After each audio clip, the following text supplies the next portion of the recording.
Welcome to my office.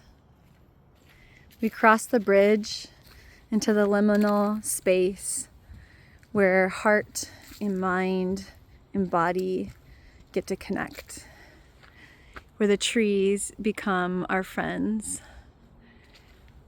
where the changes of life are witnessed and held with the utmost care.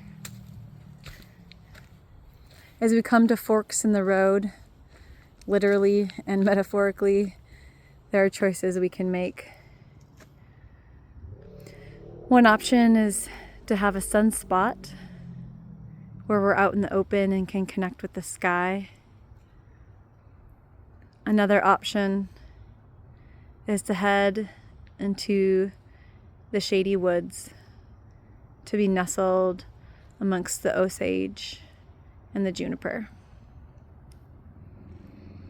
I would love to have you come. And I wonder,